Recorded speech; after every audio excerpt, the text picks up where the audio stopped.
जय हिंद साथियों।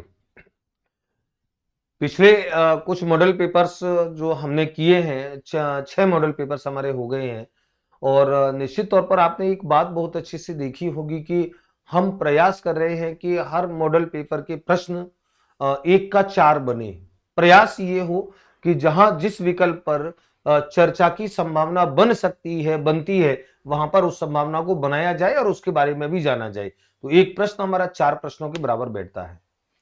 इस प्रकार से जब हम मनोविज्ञान के प्रश्नों को सॉल्व करते हैं, व्याख्या सुनते हैं, विश्लेषण करते हैं, तो निश्चित तौर पर सबसे बड़ा जो फायदा होता है, सबसे बड़ा फायदा होता है कि हमारी समझ जो है वो एक अपसारी बनती जाती है। हमारा एक कंट्रोल नियंत्रण जो होता है वो ऐसे प्रश्नों पे अच्छा बनता जाता है। समझ बहुत अच्छे से बनती जाती है। तो उन 6 प्रश्नों पे मैंने जो व्याख्या की, निश्चित तौर पर मैं मानता हूँगा, समझता हूँ कि अच्छा लगा होगा आपको और अच्छा लगे इसके लिए मैं लगातार प्रयास करता हूँ। परिष्करण जो होता है, पहले से ज़्यादा बेटर होना जो होता है, वो एक सतत प्रक्रिया होती है और आप हर व्यक्ति के अंदर, मेरे अंदर भी, आपके अंदर भी, हमेशा ये भाव होना चाहिए कि हम हमेशा जो कुछ भी करें, पहले से ज़्यादा बेटर करें। तो कोशिश करता हूँ मैं हर प्रश्न पे एक अच्छी चर्चा बने। इस मॉडल पेपर में कुछ अच्छे प्रश्नों का समावेश है। मॉडल पेपर नंबर 7 देखिए, बहुत पसंद आएगा आपको। बहुत अच्छे प्रश्न इसके अंदर है। मैं व्याख्या बहुत अच्छे से करने का काम करूंगा। तो चलिए, एक इंपोर्टेंट परिभाषा से मैंने लिया है क्योंकि ये परिभाषा इसलिए मुझे लेनी पड़ी है कि परीक्षा में कई बार ये आ चुकी है और हमको जानना जरूरी होता है क्योंकि बहुत ज्यादा रिपीट होने वाली परिभाषाएं वो भी हमारे अध्ययन का एक विषय रहेंगी। तो स्कूल लेक्चरर हिंदी 2013 में आया है। प्रत्येक प्रश्न गत वर्षों की परीक्षा का है, ये मैं आपको शुरू में बता चुका हूं। तो प्रश्न है, किशोरावस्था बड़े संघर्ष, तनाव, तूफान या झंझावत की अवस्था, यह किसका कथन है? और आपको पता है कि ये प्रसिद्ध कथन जो था वो स्टेनले हॉल ने दिया। स्टेनले हॉल ने दिया। इनकी पुस्तक जो थी, जिस पुस्तक में इन्होंने इस बात को कहा, वो एडोलसेंस है। एडोलसेंस। और इस एडोलसेंस पुस्तक में किशोरावस्था के ऊपर पूरा शोध, पूरा वो स्टेनले हॉल ने दिया है और इसीलिए इन्हें किशोर मनोविज्ञान का जनक कहा जाता है। ये बात हमारी पहले हो भी चुकी है, किशोर मनोविज्ञान का जनक। तो ये प्रश्न किसी भी रूपों में आता है, किशोर मनोविज्ञान का जनक, ये स्टेनले हॉल को माना जाता है, कहा जाता है।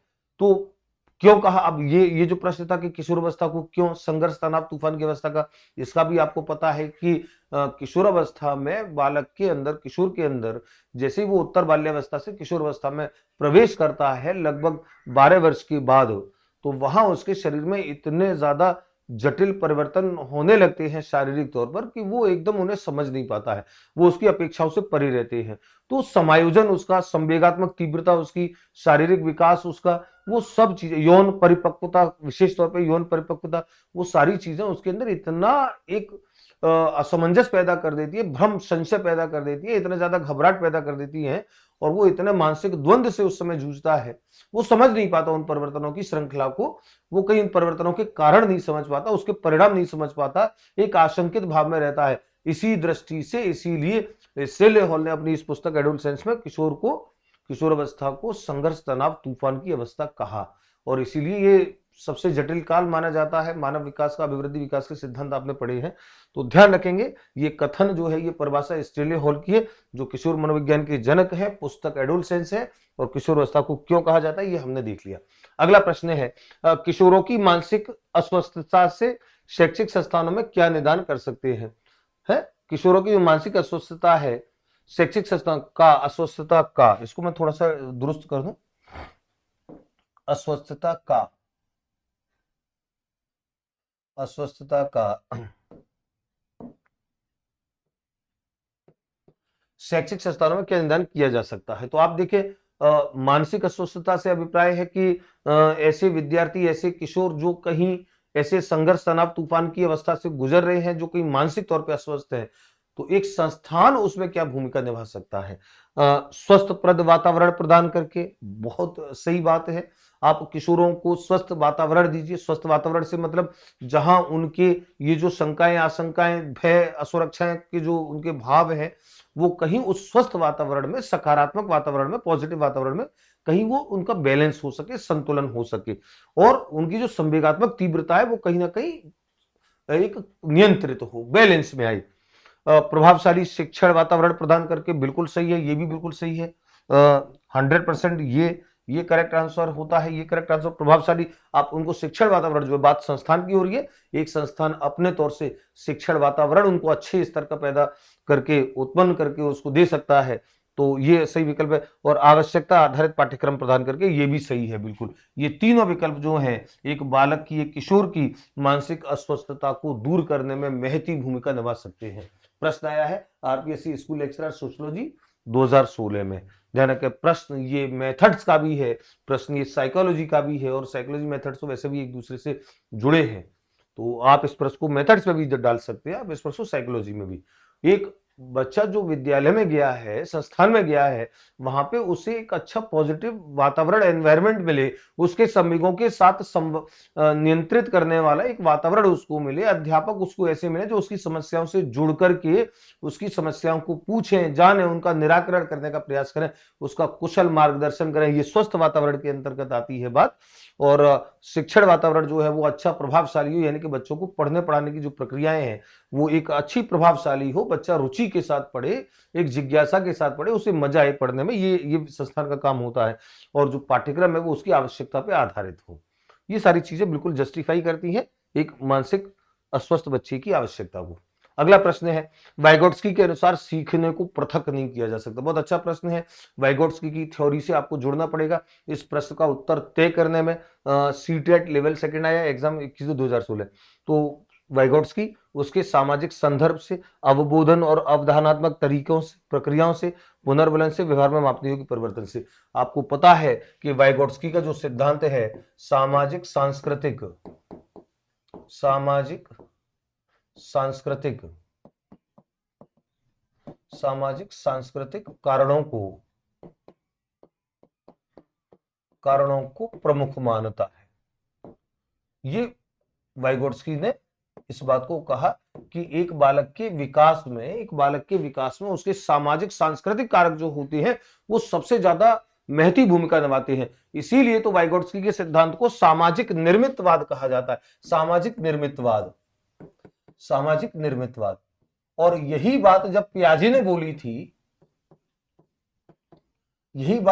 बोली थी, संज्ञानात्मक निर्मितवाद उसको बोला जाता है, संज्ञानात्मक निर्मितवाद। वहां पियाजे ने अपने सिद्धांत में संज्ञानात्मक शक्तियों को प्रमुखता दी, वाइगोट्स्की ने सामाजिक संदर्भों को सबसे ज्यादा प्रमुख माना बालक के विकास में। तो ये जो प्रश्न था कि वाइगोट्स्की के अनुसार सीखने को पृथक नहीं किया जा सकता, किससे पृथक नहीं किया जा सकता? उसके सामाजिक संदर्भ से, पुनर्वलन से, अवबोधन, सबसे बेस्ट विकल्प होगा उसके सामाजिक संदर्भ से, क्योंकि वाइगोट्स्की के अनुसार यही तो उसके विकास का सबसे प्रमुख हथियार होता है, सबसे प्रमुख आधार होता है। तो आप वाइगोट्स्की और पियाजे के सिद्धांत को तुलनात्मक तौर से अध्ययन कर सकते हैं थ्योरी में जाकर के। मैं जहां पे जितनी आवश्यक आपको एक्सप्लेनेशन है वो उतनी देता हूं। ध्यान रखेंगे वाइगोट्स्की के सिद्धांत के साथ कनेक्ट करके रखेंगे, उसके सामाजिक सांस्कृतिक संदर्भ जो है वो दृढ़ता से विद्यार्थी के विकास से जुड़े हैं। इसीलिए जब भी वाइगोट्स्की का प्रश्न आता है वहां पे आप सामाजिक सांस्कृतिक संदर्भों को आप अनदेखा नहीं कर सकते, उनको आपको स्वीकार करना पड़ेगा। चलिए अगला प्रश्न है, अनुभव तथा प्रशिक्षण के द्वारा व्यवहार का उन्नयन अधिगम है। ये भी परिभाषा मैंने इसलिए ली है। इसमें ये परिभाषा भी, एक दो परिभाषा, वैसे तो मैं प्रयास करता हूं कि परिभाषा एक आध लूं या ना लूं, लेकिन फिर भी कहीं मेरा मन हो जाता है कि कोई श्रेष्ठ परिभाषा जो परीक्षाओं से लगातार जुड़ रही है वो आपके नॉलेज में आ जाए, वो आपके मॉडल पेपर का, आपके संग्रह का एक भाग बन जाए। ध्यान को, ये अधिगम की सबसे ज्यादा प्रचलित परिभाषाओं में से एक है, परीक्षा में सबसे ज्यादा आई हुई परिभाषाओं में से एक है कि अनुभव और प्रशिक्षण के माध्यम से जो व्यवहार का उन्नयन है वो अधिगम होता है। आरपीएससी स्कूल लेक्चरर केमिस्ट्री में भी आई 2016 में, और ये परिभाषा क्रोनेक, किम्बले, स्किनर, गेट्स तथा अन्य, प्रसिद्ध परिभाषा है गेट्स तथा अन्य की। व्यवहार में उत्तरोत्तर सामंजस्य की प्रक्रिया अधिगम होती है, स्किनर ने कहा। किम्बले, क्रोनेक अलग अलग मनोविज्ञान के संदर्भों में अलग अलग परिभाषा दे चुके हैं। ये परिभाषा गेट्स तथा अन्य की है कि अनुभवों और प्रशिक्षण के माध्यम से व्यवहार में, और आप जानते हो अधिगम इसी को बोलते भी हैं, सीखना जो है, क्योंकि इस बात को हमको समझना पड़ेगा कि परिभाषाएं हमारे लिए क्यों महत्वपूर्ण होती हैं। परीक्षा में ऐसे इस रूप में सीधे सीधे जुड़ेंगी तो महत्वपूर्ण है, लेकिन वो अवधारणा को समझने में भी हमारी बड़ी मदद करती हैं। कथनात्मक प्रश्न जो आते हैं कि अधिगम के संबंध में कौन सा कथन सही है, कौन सा कथन सही नहीं है, तो वहां पे ये परिभाषाओं से जो हमारी समझ बन चुकी होती है वो बड़ी इंपॉर्टेंट होती है। अब मान लीजिए प्रश्न यही आ गया कि अधिगम के संबंध में कौन सा कथन सही नहीं है, तो अधिगम ये होता है, अधिगम ये होता है। एक कथन आ गया कि प्रशिक्षण तथा अनुभवों के माध्यम से है, प्रशिक्षण तथा अनुभवों के माध्यम से व्यवहार में जो परिमार्जन है, उन्नयन है, वो अधिगम है। तो हम उस कथन को सही तो मानेंगे, वो इस परिभाषा ने हमको आधार दिया। तो परिभाषाओं को आप दोनों संदर्भ में आप याद किया करें, इसको तुरंत आप अपने नोट्स में शामिल करेंगे, बहुत इंपॉर्टेंट परिभाषा है ये भी। अगला प्रश्न है, अब परिभाषा नहीं आएगी, इसमें 2 परिभाषा हो गई है। वैसे मैं एक परिभाषा से ज्यादा एक मॉडल पेपर में रखता नहीं हूं, वैसे तो कोशिश करता हूं कि एक भी ना आए, लेकिन ज्यादा इंपॉर्टेंट दिखेगी तो लेंगे। अगला प्रश्न है, अधिगम का कौन सा सिद्धांत व्यवहारवाद और समग्रवाद का अनोखा मिश्रण? बहुत अच्छा प्रश्न, ध्यान रखो। और व्यवहारवाद और समग्रवाद का अनोखा मिश्रण है। और व्यवहारवाद और समग्र, देखो एक मनोवैज्ञानिक हुए जो विचारधारा से व्यवहारवादी थे जो विचारधारा से व्यवहारवादी थे, लेकिन प्रभावित वो गैस्टाल्टवाद समग्राकार से थे। और उन्होंने जो अपना सिद्धांत दिया, जिसे सिद्धांत को चिन्ह पूर्णाकार सिद्धांत कहा जाता है, जिस सिद्धांत को प्रत्याशा सिद्धांत कहा जाता है, संभावना सिद्धांत कहा जाता है, उस सिद्धांत पे उन्होंने पूर्णाकार का जो सिद्धांत था, गेस्टाल्ट जो थ्योरी थी, उसको काफी हद तक उन्होंने एक्सेप्ट किया। तो इस सिद्धांत को कौन सा सिद्धांत है जो व्यवहारवाद और गेस्टाल्टवाद दोनों का मिश्रण है? और गेस्टाल्टवाद व्यवहारवाद का मिश्रण, जो व्यवहारवादी होने के बावजूद भी गेस्टाल्टवाद से प्रेरित होकर के सिद्धांत दिया। तो इसको देखो, इसको नाम तो जो देते हैं, चिन्ह अंग्रेजी नाम होता है इसका साइन गेस्टाल्ट थ्योरी, और इसका नाम होता है संभावना सिद्धांत इसका नाम होता है संभावना सिद्धांत। प्रत्याशा सिद्धांत इसका नाम होता है प्रत्याशा सिद्धांत, और ये सिद्धांत होता है चिन्ह पूर्णाकार सिद्धांत, जो दिया गया टोलमैन के द्वारा। और ध्यान रखो, टोलमैन जो थे वो टोलमैन स्वयं व्यवहारवादी थे,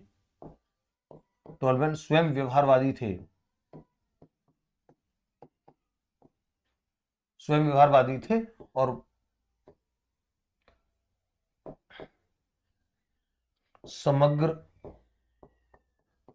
समग्राकार सिद्धांत, या बल्कि मैं इसको गेस्टाल्ट थ्योरी लिख दूं, गेस्टाल्ट थ्योरी से प्रभावित थे।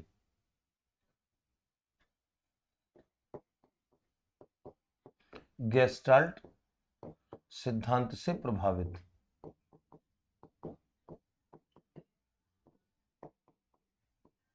तो ये प्रश्न को आप ध्यान रखेंगे, बड़ा अच्छा प्रश्न है, और आरकेसी स्कूल लेक्चरर फिजिक्स में है 2016 में, कि कौन सा सिद्धांत व्यवहारवाद और समग्रवाद, यानी कि गेस्टाल्ट थ्योरी का, व्यवहारवाद जो वाटसन वाली विचारधारा थी, गेस्टाल्टवाद जो मैक्स वर्दाइमर कोफका और कोहलर जो जर्मन विचारधारा थी। तो एक सिद्धांत ऐसा जो जिसमें दोनों का समावेश है, और इसलिए कि टोलमैन व्यवहारवादी थे लेकिन गेस्टाल्ट थ्योरी से प्रभावित थे, और उन्होंने जो अपना सिद्धांत दिया, अधिगम प्रक्रिया में चिन्ह और प्रतीकों के महत्व पर बल दिया।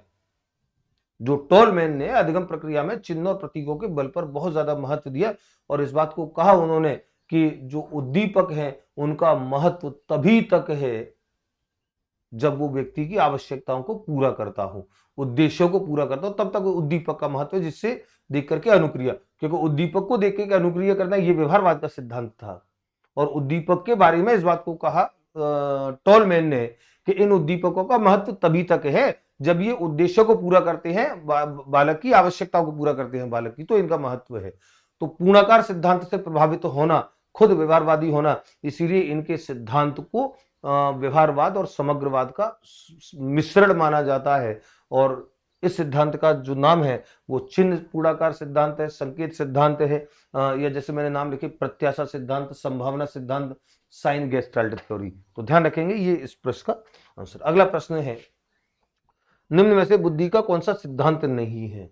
ये 4 सिद्धांत दे रखे हैं, कौन से एक सिद्धांत नहीं है? एक खंड का सिद्धांत विनय टर्मन ने दिया, विनय टर्मन स्टर्न, ये इससे एक खंड के एक कारक सिद्धांत भी जिसे आप बोलते हैं।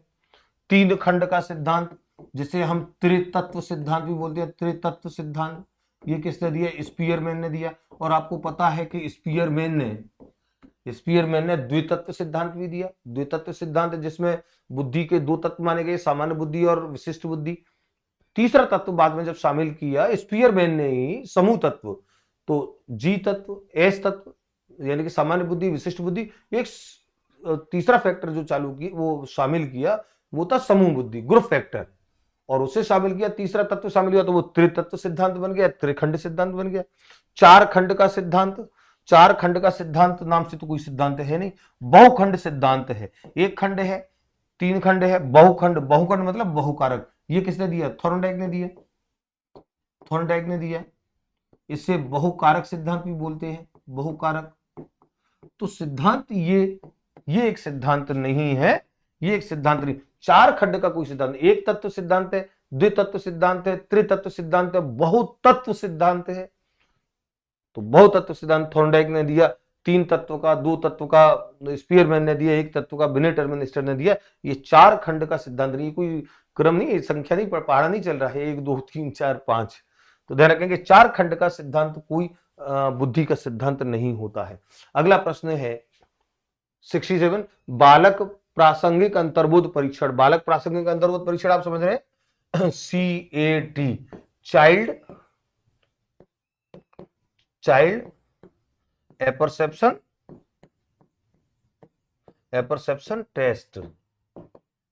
टेस्ट मैं इसकी बात कर रहा हूं। और ये चाइल्ड एपरसेप्शन टेस्ट किसके द्वारा दिया गया? लियोपोल्ड बेलक के द्वारा, लियोपोल्ड बेलक द्वारा, लियोपोल्ड बेलक द्वारा ये प्रतिपादित सिद्धांत था। तो प्रश्न ये है कि इसमें जो कार्ड होते हैं ये 3 से 10 वर्ष के बालकों के लिए प्रतिपादित है। आपने पढ़ा इसको, सीएटी, टीएटी का किया, टीएटी तो किया मॉर्गन मोरे ने, और सीएटी किया लियोपोल्ड बेलक ने। ये बच्चों के लिए था, 3 से 10 वर्ष के बच्चों के लिए। तो इस परीक्षण में जो कार्ड होते हैं, और कार्ड कितने होते हैं ये भी मैं आपको, अच्छा ये प्रश्न रीट में आर्टेड 2000 उसमें आया है, और कार्ड इसमें कितने होते हैं, कार्ड भी कितने होते हैं, कार्ड इसमें 10 होते हैं। मैं अलग अलग सूचनाओं को लिख देता हूं, हर प्रश्न से संबंधित सूचनाएं लिखी रहेंगी, आपको भी मजा आएगा जब आप पढ़ोगे, तो आपको कई सारी चीजें एक साथ एक प्रश्न में जानने को मिलेंगी। तो कार्डों की संख्या इसमें 10 होती है, लेकिन उस कार्डों पर चित्र किसके होते हैं? प्रश्न था कि परीक्षण, इस परीक्षण में कार्ड में प्रस्थापित किए गए, क्या प्रतिस्थापित किए गए? सजीव वस्तुओं के स्थान पर निर्जीव वस्तुओं को। क्या कार्डों पर सजीव के स्थान पर निर्जीव वस्तुएं थी? लोगों के स्थान पर जानवरों को, पुरुषों के स्थान पर महिलाओं को, वयस्क के स्थान पर बालकों को। और आपको अच्छे से पता है, जिन्होंने इस थ्योरी को अच्छे से पता है, पढ़ा है इस सिद्धांत को, कि इसमें लोगों के स्थान पर जो 10 कार्ड होते हैं, उस 10 कार्ड पर लोगों के स्थान पर जानवरों के चित्र होते हैं। और जानवर भी ऐसे होते हैं जो मनुष्य जैसी क्रियाएं कर रहे होते हैं, वो 10 कार्डों पर। और वो बालकों को, 3 से 10 वर्ष के बालकों को वो कार्ड दिखा करके उनसे उनकी प्रतिक्रिया पूछी जाती है कि इस चित्र में जो आपको दिख रहा है उसको देख करके आपकी क्या सोच है, आप क्या सोचते हो। ये प्रक्षेपण है, ध्यान रखो, सीएटी एक प्रक्षेपी परीक्षण है, टीएटी प्रक्षेपी परीक्षण है, सीएटी प्रक्षेपी परीक्षण है, रोरसा का इंक ब्लॉट प्रक्षेपी परीक्षण है।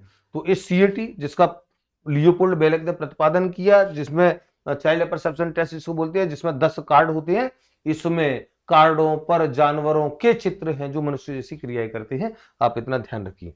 चलिए अगला प्रश्न है, व्यक्तित्व समायोजन की प्रत्यक्ष विधि है। आप जानते हो व्यक्तित्व समायोजन की प्रत्यक्ष अप्रत्यक्ष विधियां होती हैं।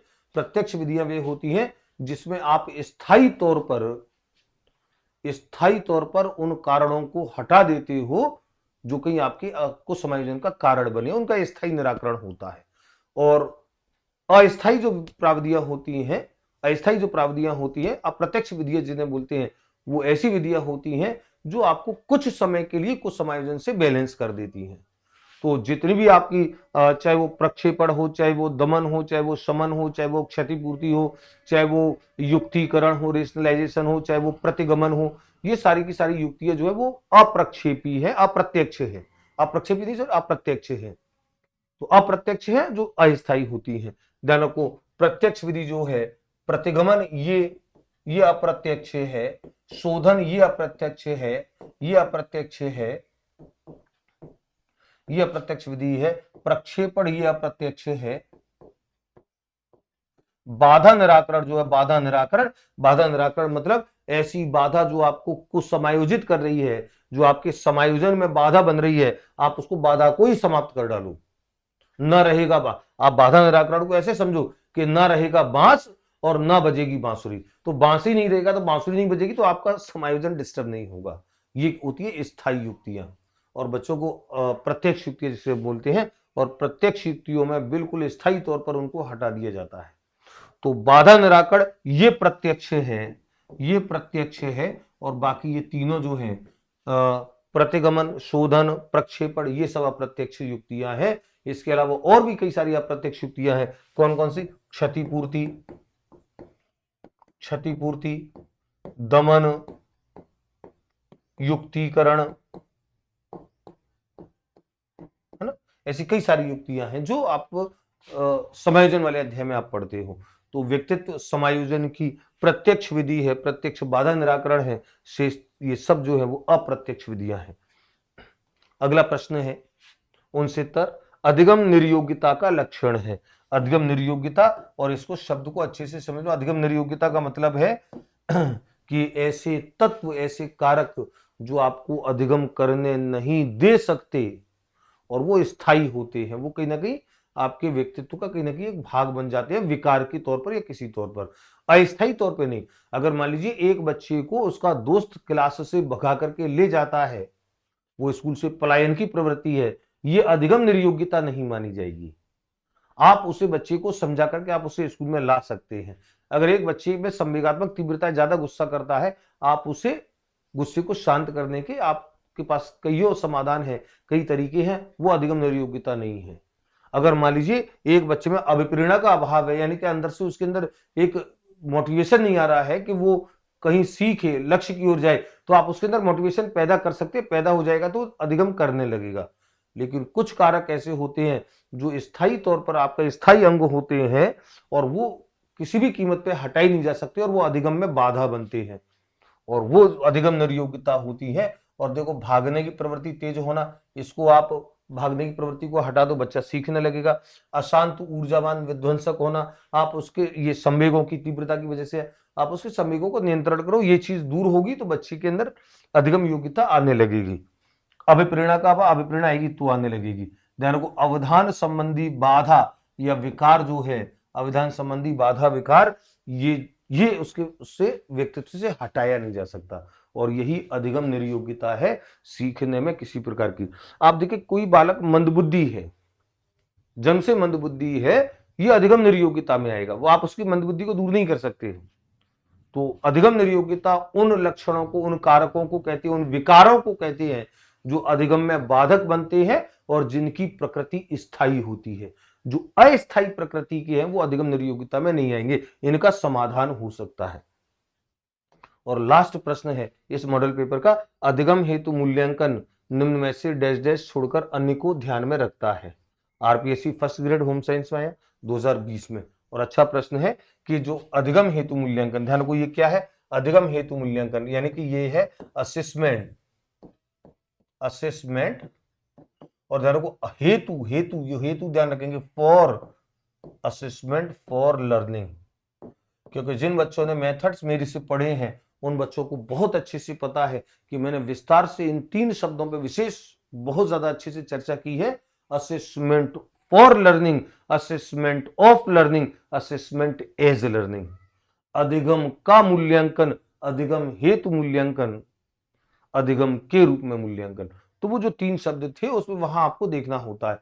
तो ये कौन सा होता है असेसमेंट फॉर लर्निंग? कौन सा असेसमेंट होता है? कौन सा मूल्यांकन होता है अधिगम हेतु? ये मूल्यांकन इस उद्देश्य से किया जाता है कि बालकों की आवश्यकताएं पता लगे, शिक्षण अधिगम प्रक्रिया जो है उसमें सुधार किया जा सके, बालकों की अधिगम शैलियों से परिचित हुआ जा सके, उनकी जो कमियां त्रुटियां हैं उनका निराकरण किया जा सके, सीखने के लिए जिसमें योजना बनाई जा सके। सीखने का उसमें योजना नहीं बनती है, वो अंत में जाकर के सिर्फ इस बात का मापन करता है, इस बात का परीक्षण करता है कि बच्चे ने कितना सीखा है, क्यों नहीं सीखा इस बात से कोई मतलब नहीं है, वो प्रक्रिया के अंत में होगा। ये अधिगम हेतु आकलन प्रक्रिया के मध्य में होता है। तो किसको ध्यान रखता है? को छोड़कर, यानी कि इनमें से एक है वो इसका काम नहीं है, बाकी 3 इसके काम है। असेसमेंट फॉर लर्निंग के विद्यार्थियों की दक्षता, ये देखना इसका काम है। विद्यार्थियों की आवश्यकता ये देखना इसका काम है। असेसमेंट फॉर लर्निंग का विद्यार्थियों की अधिगम शैली ये देखना इसका काम है। तीनों विकल्प बहुत शानदार। विद्यार्थियों की आदत नहीं, आदतों की बात नहीं है, ध्यान रखो, आदतों की बात नहीं है। असेसमेंट फॉर लर्निंग इन तीनों तत्वों को ध्यान रखता है। बच्चों की दक्षता क्या है, बच्चों की आवश्यकता क्या है, बच्चों की अधिगम शैली क्या है, ताकि इनको ध्यान में रख करके योजना बनाई जा सके उनको पढ़ाने की। इसीलिए तो कहा कि असेसमेंट इसलिए किया गया, असेसमेंट फॉर लर्निंग, असेसमेंट इसलिए किया गया फॉर लर्निंग, सिखाने के लिए।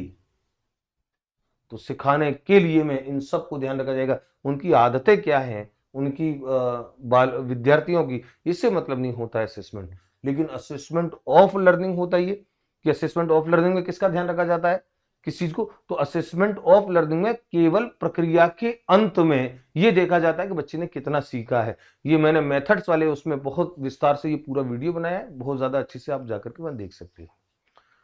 तो चलिए विद्यार्थियों, ये मॉडल पेपर मैंने प्रयास किया अच्छा बने, आपके बहुत अच्छे से काम आए। अगले मॉडल पेपर में मैं फिर से आपसे मिलता हूं, अच्छी चर्चाओं के साथ, अच्छे विश्लेषण के साथ। हर मॉडल पेपर आपके लिए विशिष्ट बने। धन्यवाद। जय हिंद, जय भारत।